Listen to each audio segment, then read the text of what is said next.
Radhe Radhe. Very good morning friends, कैसे हैं आप सभी। आशा करती हूँ सभी ऑल फ्रेंड्स अच्छे होंगे। फ्रेंड्स मैं भी बिल्कुल ठीक हूँ। आज का ब्लॉग मैंने सुबह स्टार्ट किया है। सुबह के लगभग अभी बज रहे हैं 8:30 और आज का ब्लॉग 8:30 से स्टार्ट किया है। लेकिन मैं अपने उठने का सही टाइम बताऊं आप लोगों को तो मैं 5:30 के बिल्कुल आसपास उठ जाती हूं। 10-5 मिनट आगे पीछे होता है वो अलग बात है, लेकिन हाँ 5:30 आसपास में बिल्कुल उठ जाती हूं। और अभी तक मेरा जो है लगभग सुबह का झाड़ू बासा काम जितना भी होता है वो, और नहाना धोना पूजा पाठ, और सुबह की एक चाय भी हो गई है, और किचन में जो खाना पीना बनना है वो भी बन चुका है। हस्बैंड ऑफिस जा चुके हैं। 8:30 का समय है। मैंने कहा चलो वीडियो स्टार्ट कर ली जाए। और आप सबको तो पता ही है कि सुबह मेरी होती है 2 चाय, तो एक चाय तो सुबह खाली हो जाती है और एक चाय जब होती है किचन में खाना पीना बन जाए उसके बाद, तो ये चाय जो होती है इसके साथ रोटी पराठा जो भी होता है वो मैं ले लेती हूँ फ्रेंड्स। और यहाँ ये देखिए सुबह सुबह की पूजा पाठ जो मेरी सबसे पहले हो ही जाती है नहाने धोने के बाद। आजकल सबसे पहला काम होता है घर में पूजा करना। 6 बजते बजते मेरे घर में पूजा पाठ सुबह की हो जाती है। फ्रेंड्स चाय के साथ मैंने ले लिए हैं पराठे। सुबह सुबह 8 8:30 9 के आसपास में थोड़ा बहुत चाय के साथ मैं खा ही लेती हूँ, क्योंकि फिर ये होता है कि पूरा दिन काम में लगे रहो। और आजकल आप लोगों को तो पता ही है कि कपड़ों का फैलाना मेरे घर में निपटने का नाम ही नहीं ले रहा है। लेकिन आज मैंने बिल्कुल टास्क ले लिया है कि आज मुझे सारा काम फिनिश करना ही है। एक रूटीन जो मेरी होती है, मतलब नॉर्मल रूटीन, वो नहीं हो पा रही है। आज कपड़े का जितना भी है धोने का, सुखाने का, पैक करने का, सब कंप्लीट कर देना है। तो बस चाय के साथ पराठा ले लिया था ताकि 12 बजे 1 बजे कुछ नहीं कह सकते, टाइम लग ही जाता है। और जब एक बार काम में लग जाओ फ्रेंड्स तो फिर भूख का भी पता नहीं लगता है। भूख लग रही होती है फिर लगता है ये कर लो वो कर लो फिर खा। तो इस तरीके से सुबह से मैं ज़रूर थोड़ा बहुत खा लेती हूँ। और उसके बाद में फिर चाय के साथ मैंने पराठे ले लिए थे। बेदू को भी नाश्ता करा दिया है और अभी मैं आ गई हूँ किचन में। और किचन में सबसे पहले मेरा ये बर्तन जो रह जाते हैं, काउंटर टॉक जो है, किचन काउंटर टॉक और गैस वगैरह में खाना बनाने के साथ में साफ़ कर लेती हूँ। बस सिर्फ बर्तन रह जाते हैं किचन में, तो वो मैं नाश्ते की बात कर लेती हूँ। तो फटाफट मैंने बर्तन साफ़ किए, सिंक साफ़ किया और उसके बाद में फिर ये कपड़े तय लगाने लगी। तो अभी ये तो नॉर्मल कपड़े हैं, मैंने कपड़े छांट लिए हैं। गर्म कपड़े जितने भी थे हमारे लगभग सब पैक हो चुके हैं और रख भी दिए हैं मैंने काफ़ी हद तक। थोड़े बहुत रह गए हैं, 1-2 जोड़ रह गए होंगे, तीनों के 1-2 जोड़ इधर उधर हो रहे होंगे, तो वो मैं आज कंप्लीट कर ही लेने वाली हूँ। और बैग वगैरह भी मेरा एक बैग मैंने धो लिया था, एक ब्लॉग में दिखाया ही था आपको। एक बैग जो है बड़ा ट्रॉली बैग वो रह गया था, तो उससे मैं आज धोने वाली हूँ। तो इस तरीके से ना छोटे बड़े काम ढेर सारे हैं मेरे पास आज, और सब मुझे आज निपटा ही लेना है, क्योंकि मैं भी फ्रेंड्स ना थक सी गई हूँ अब कपड़ों का पिटारा समेटते। और फाइनली अब जाकर जो है कपड़ों वाला काम मेरा फिनिश हो गया। आज थोड़ा बहुत है वो भी मैं कंप्लीट कर लूँगी। यहाँ पर मैं डेली वाले ही कपड़े तय लगा रही थी फ्रेंड्स, और ये कपड़ों का जो काम है वो मैं डेली का डेली ही निपटाती जाती हूँ, क्योंकि आप सबको मैं पहले भी बताई हूँ कि जगह बहुत कम है और कपड़े फैले पड़े रहें इधर उधर तो वो मुझे देखकर बिल्कुल अच्छा नहीं लगता है। तो घर में मेरा तो ये मानना है कि घर को जितना साफ़ सुथरा और व्यवस्थित रखा जाए उतना घर में लक्ष्मी का वास होता है और उतना पॉजिटिविटी आती है और फ्रेश फील होता है। तो मैं बिल्कुल घर जो है पूरा क्लीन और साफ़ सुथरा रखने की पूरी कोशिश करती हूँ। चाहे फिर मुझे सुबह 5 बजे 5:30 के पे मैं उठ जाती हूँ, उसके बाद चाहे पूरा दिन ही मुझे लग जाए काम करने में, लेकिन साफ़ सुथरा और व्यवस्थित तरीके से मैं अपने काम निपटाती हूँ फ्रेंड्स। फिर मैं किचन के बाद अगला वाला रूम साफ़ करती हूँ। अगले वाले रूम में जितना भी इधर उधर फेंका होता है सारा चीज़ें व्यवस्थित कर कपड़ों का तय लगाकर आगे का बेड साफ़ कराई हूँ मैं। इधर आने के बाद अब लास्ट रूम में ये पीछे वाला 2 रूम है मेरे पास, मतलब 2 रूम सेट है, 2 रूम सेट है मेरा ये घर। तो किचन से काम शुरू करती हूँ सफाई का, फिर आगे वाले रूम का भी, और फिर उसके बाद लास्ट में ये पीछे वाले रूम का आती हूँ बेडरूम में। यहाँ पर बस ये सेम चदरा मेरा मन था आज चेंज करूँ फिर, लेकिन मैंने कहा चलो एक दिन और कटाते हैं फिर, क्योंकि आज कपड़े बहुत ज़्यादा थे, बैग वगैरह भी धुलने थे। मैंने कहा यदि चेंज करूँगी तो फिर धुलने का और भी वो बढ़ जाएगा, तो मैं कल इसको चेंज करूँगी। आज इसे ही मैं लगा देती हूँ। तो झाड़ कर और फिर मैंने यही सेम बेडशीट जो है बिछा दी है। और अब हाँ फ्रेंड्स, अब इस बेडशीट की ज़रूरत भी नहीं है। आगे आगे मैं इसको हटाने, अब इसे धोऊंगी तो फिर मैं अब इसे नहीं बिछाऊंगी, क्योंकि अब गर्म बेडशीट की ज़रूरत नहीं है। अब धीरे धीरे मौसम काफ़ी हद तक चेंज हो गया है। हाँ, बीच में जिस दिन बारिश वगैरह हो जाती है उस दिन थोड़ा ठंडा रहता है, बाकी दिन के लिए तो मौसम एकदम फ्रेश हो गया। अब गर्म कपड़े, गर्म बिस्तरों की ज़रूरत उतनी नहीं है। इधर कंबल तय लगाकर इधर रख दिया था मैंने आगे बेड पर, तो मैंने ये फिर हटा दिया और ये देखिए बिल्कुल नहीं लगेगा ना कि मैंने ये रूम ठीक किया। और ये दोनों यहाँ पर खेल रही हैं, ये इनका मन पड़ता था, ये कभी घर में आके खेलती हैं, कभी बाहर खेलती हैं, तो मैं इनको बिल्कुल फ्रीडम खेलने देती हूँ। बेदू की फ्रेंड है ये, और ये दोनों हम उम्र है, तो ये साथ साथ में खेलती हैं। तो ये बेड में साफ़ कर गई थी, लेकिन इन्होंने फिर इधर उधर कर दिया। तो ये साफ़ ही है, बस इन्होंने पिल्लो इधर उधर फेंके हैं, तो वो मैं फिर से सेट कर दूंगी। और जिस घर में छोटे बच्चे हों उस घर में छोटा मोटा इतना तो चलता ही है, फिर आप घर कितना ही सेट करो ना, बच्चे नहीं करने देते हैं। आप एक तरफ से करके हटोगे, अगले तरफ से बच्चे फैला देते हैं। तो अभी मैं फिर से ठीक कर दूंगी। और ये दोनों अभी इधर ही खेल रही हैं, और अच्छा भी लगता है। देखिए घर में थोड़ा सा चहल पहल बनी रहती है बच्चों के होने से, तो सच में बहुत अच्छा लगता है। और आगे आगे तो अभी स्कूल जाने लगेंगे तो फिर अकेले ही रहना होगा। तो यहाँ पर बच्चों को मैं बिल्कुल फ्रीडम खेलने देती हूँ। और अभी मैं लगा लेती हूँ पूरे घर की झाड़ू। और फ्रेंड्स ये मेरी सेकेंड झाड़ू है। ये मत सोचिएगा कि मैंने अभी सुबह में झाड़ू नहीं किया और अब कर रही हूँ। सुबह अर्ली मॉर्निंग मेरी झाड़ू हो जाती है। सुबह उठने के बाद गुनगुना पानी पीती हूँ, डोर खोलती हूँ, डोर खोलकर मेन दरवाज़ा थोड़ा सा धोती हूँ, पोछा करती हूँ, और उसके बाद में बासी झाड़ू कर और फिर मैं नहा धोकर पूजा वगैरह करती हूँ। लेकिन फिर वही है कि 10 बजते बजते बिल्कुल नहीं लगता कि झाड़ू लगी है। पूरा घर जब साफ करो, सेट करो, तो थोड़ा बहुत निकलता ही है बेड बिस्तर से।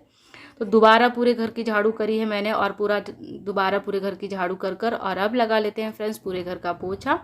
और पूरा घर का पोछा लगाकर फिर मिलती हूँ।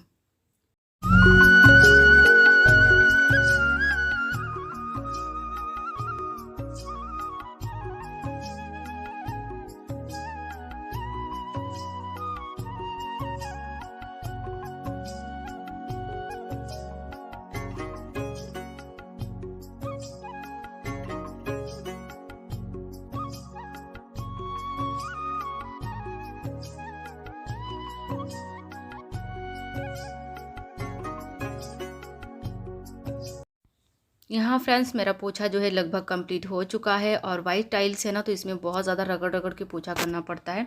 हाँ, लेकिन एक चीज़ है कि जब सारा घर डीप क्लीन कर दो ना, तो बहुत ही साफ़ सुथरा और व्यवस्थित लगता है, सुंदर लगता है। भाई ये गंदा बहुत होता है वाइट वाइट। यहाँ मैंने डोरमेट चेंज कर दिया है आज। जो मेरे डोरमेट बाथरूम के आगे का था, ये बिल्कुल फट चुका है। देखिएगा, मैं दिखाती हूँ अभी आप लोग को, ये देखिए बिल्कुल फट चुका है। अभी इसमें गुंजाइश नहीं रह गई है। तो जब ऐसी कंडीशन हो जाए तो बिल्कुल डोरमेट वगैरह फेंक देना चाहिए, ऐसा ही नहीं होता है। फटा चीटा चीज़ दरवाजे में नहीं रखना चाहिए। और यहाँ मैंने नया डोरमेट बिछा दिया है।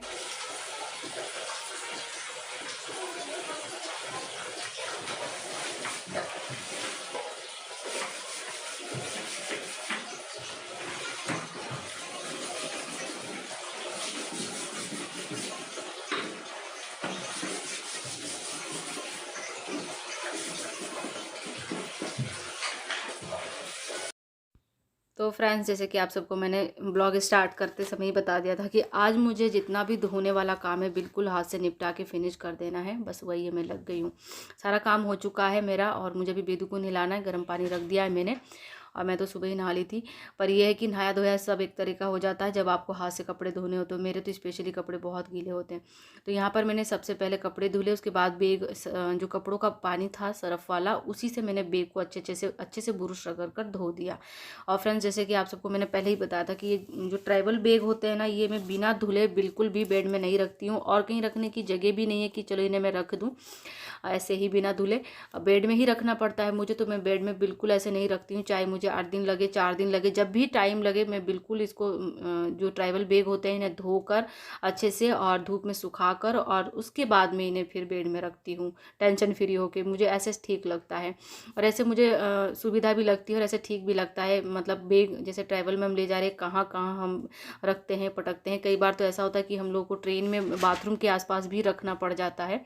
तो इसलिए मेरा मन बिल्कुल नहीं मानता, धोकर ही मैं रखती हूँ। तो एक बैग मैंने धो लिया था फ्रेंड्स, और ये बड़ा बैग रह गया था, तो फाइनली आज इसे भी धो लिया। और थोड़े बहुत कपड़े डेली वाले थे, थोड़े बहुत इसमें कपड़े नए वाले थे, तो सारे आज हाथ से धोई हूँ। तो एक चीज़ और मैं यहाँ आप सबको बताना चाहूँगी ना, कि जिनके घर में मशीन होती है उनके लिए लोग सोचते हैं कि भाई इनके घर में तो मशीन है कपड़ों की, तो इनको तो कपड़ों से बिल्कुल फ्री होते होंगे, ये इनको जब धोना होता होगा मशीन में डाल लिया और धो लिया, काम आसान हो जाता होगा। तो उनके लिए मैं यही कहना चाहूँगी फ्रेंड्स कि ऐसा बिल्कुल नहीं होता कि जिनके घर में वॉशिंग मशीन है, कपड़े धुलने की मशीन है, वो महिलाएं हाथ से कपड़े नहीं धोती, ऐसा नहीं होता। वॉशिंग मशीन जो है वो ना तो बैग धोती हैं, ना जूते चप्पल धोती हैं, ना ही वो डेली के मतलब ना ही वो नए कपड़े धोती हैं। वॉशिंग मशीन सिर्फ इसलिए होती है कि मतलब ठंडियों में, मतलब मैं जैसे यूज़ करती हूँ अपना बता दूँ मैं, कि मैं सिर्फ पुराने कपड़े जितने होते हैं डेली के होते हैं वही मैं धोती हूँ, और हस्बैंड के ड्यूटी वाले कपड़े धोती हूँ मशीन में। बाकी जो बैग वगैरह हो गए, जो स्लीपर्स जो हो गई, जूते वगैरह हो गए, या नए कपड़े हो गए, मैं सारे हाथ से धोती हूँ। और मैं क्या, मेरे हिसाब से सभी महिलाएं हाथ से धोती हूँ, क्योंकि नए कपड़े मशीन में डालकर तो कोई नहीं छोड़ेगा। मशीन जो है 40-45 मिनट का समय लेती है, और नए कपड़े इतने गंदे नहीं होते हैं कि उनको मशीन में डालकर इतना धोया जाए। तो इसलिए हाथ से ही धोते हैं। और ऐसा नहीं है कि वो हाउस वाइफ जो है हाथ से कपड़े नहीं धोती हैं। जिनके घर में मशीन है भाई सभी हाथ से धोते हैं, क्योंकि ज़्यादा करके कपड़े जो है नए होते हैं, बैग वगैरह होते हैं, तो इस टाइप से कपड़े हाथ से ही धुलने पड़ते हैं। और आगे आगे तो आप लोगों को देखने को यही मिलेगा मेरे ब्लॉग में। तो जैसे जैसे अब ठंडियाँ चली गई हैं, गर्मियाँ स्टार्ट हो गई हैं, तो मैं ज़्यादा करके हाथ से ही धोया करूँगी। मैं अपने घर में वॉशिंग मशीन का यूज़ ज़्यादा कर तब करती हूँ जब ठंडियाँ होती हैं और बारिश होती है तब।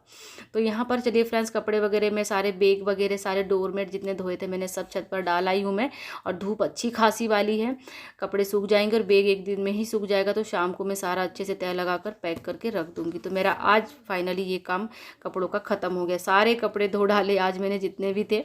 और उसके बाद आज बस ये था कि थोड़ा कुछ अलग बना के खाया जाए। डेली डेली दाल चावल रोटी सब्जी तो मन उपसा जाता है, और ये सब चीज़ें मेरे हस्बैंड को नहीं खानी होती है, तो फिर मैं बनाती भी नहीं हूँ, बहुत कम बनाती हूँ। लेकिन हाँ, जब मन उब जाता है वेदू का भी मेरा भी, तो हम लोग खा लेते हैं बना के। तो दोपहर का समय है, लगभग बज रहे हैं अभी 1-1:30 बज रहे होंगे, हाँ 1 तो बज ही रहा होगा। यहाँ पर मैंने मैक्रोनी ना पानी में, जैसे पानी गर्म कर कर उसमें फिर नमक डालकर थोड़ा सा तेल डालकर मैक्रोनी उबाल ली थी और उसको छान लिया था। उसके बाद यहाँ पर कढ़ाई में तेल डाल दिया था सरसों का, इसमें डाल दिया था मैंने जो भी मेरे पास सब्जियाँ थी। और एक चीज़ और बताऊँ आप लोगों को कि आजकल मेरे पास सब्जियाँ बिल्कुल ख़त्म सी हो रही हैं। मेरे पास लहसुन प्याज हरी मिर्च टमाटर यही होगा, ग्रीन सब्जियाँ बिल्कुल ख़त्म हो रही है, क्योंकि कई बार से ना हम वीरवार को बाज़ार जा ही नहीं पा रहे हैं। तो बस ये होता है कि 1-2 टाइम की सब्जियां ले आते हैं यहाँ से पास में से, और बस काम चल रहा है, और दाल वगैरह बन जाती है। तो इस तरीके से काम चल रहा है। तो यहाँ पर मैंने सिर्फ प्याज हरी मिर्च डाला था, और टमाटर तो था ही नहीं मेरे पास। और मैक्रोनी में टमाटर ज़रूर से डाला जाता है। टमाटर आपके पास नहीं हो तो आप ढेर सारा सॉस डालेंगे तो भी फ्लेवर हो जाता है कंट्रोल में, और अच्छा लगता है। प्याज हरी मिर्च और थोड़ा सा गोभी था मेरे पास, वो मैंने डाल दिया था इसमें, और वो थोड़ा सा सॉफ्ट कर फिर मैंने इसमें उबाली हुई मैक्रोनी डाल दी थी फ्रेंड्स। और उसके बाद इसमें थोड़ा सा हल्दी पाउडर, थोड़ा सा स्वाद अनुसार नमक, और इसमें डाल दिया था मैंने टमाटो केचप, और मिक्स कर दिया था इसको। और ये मेरा मैक्रोनी बन के तैयार हो गया। बहुत ही टेस्टी और यम्मी बनता है, और अच्छा लगता है खाने में फ्रेंड्स। और आज बहुत ही टाइम के बाद बनाया है मैंने, तो आज हम लोग दोपहर में यही खाने वाले हैं। क्योंकि वैसे तो मन था खिचड़ी बनाने का, लेकिन अब देर भी बहुत हो गई है। मैंने कहा चलो यही बन जाए, बेदू को कुछ अलग सा खाने का मन था, तो मैंने कहा चलो बना लेते हैं। तो यहाँ पर मैक्रोनी जो है मैं फ्रेंड्स बहुत अच्छे से कुक करती हूँ। इसको ना ओवर ही कुक कर देती हूँ मैं, वो मुझे चलता है, लेकिन कच्चा नहीं रहना चाहिए, क्योंकि मैदा होता है बहुत नुकसान भी करता है। यहाँ पर लगा लेते हैं फ्रेंड्स प्लेट, और अभी कर लेंगे हम दोपहर का लंच। क्यों आज यही हम लोग खाने वाले हैं। सुबह में मैंने पराठे बनाए थे और रायता बनाया था, तो हस्बैंड का वो हो गया था। और पराठे जो बचे थे वो हमने चाय के साथ नाश्ता कर लिया था। और दोपहर के लिए मैंने सोचा था खिचड़ी बनाऊंगी, लेकिन बेदू को खाना था मैक्रोनी, तो मैंने फिर मैक्रोनी बना ली। तो आज हम लोग दोपहर में यही खाने वाले हैं। और इस तरीके से आप भी बनाकर देखिएगा फ्रेंड्स। मैं बहुत ही बेसिक मसालों के साथ और बहुत कम मसालों के साथ चीज़ें बनाना खाना पसंद करती हूँ, क्योंकि वो हेल्दी होता है। ज़्यादा मिर्च मसाला कर दो तो वो सेहत के लिए अच्छा नहीं होता है। आज का मेरा ये ब्लॉग कैसा लगा मुझे ज़रूर कमेंट में बताइएगा। और मैक्रोनी की रेसिपी एक बार इस तरीके से आप ज़रूर ट्राई करिएगा, बहुत अच्छी बन के तैयार होती है। और ये देखिए मैं आपको इस तरीके से जो मैगी की स्पून होती है ना, उसमें मैं आपको इसका वो भी दिखा रही थी, मतलब कि कितने अच्छे से ये कुक हो गई है। चलिए फ्रेंड्स, आज का ब्लॉग मैं यहीं एंड करती हूँ। और अभी मुझे जो कपड़े सूख गए होंगे उनको लाना है, तय भी लगाना है, वेदू का होमवर्क वगैरह भी कराना है, ट्यूशन टाइम भी उसका हो जाएगा। तो मैं दोपहर में तो ब्लॉग बिल्कुल नहीं कर पाती हूँ, आप लोगों को कई बार बताई भी हूँ। मैक्रोनी खाएंगे, उसके बाद वेदू का होमवर्क कराएंगे। चलिए मिलते हैं अच्छे से ब्लॉग के साथ, तब तक take care and bye bye friends.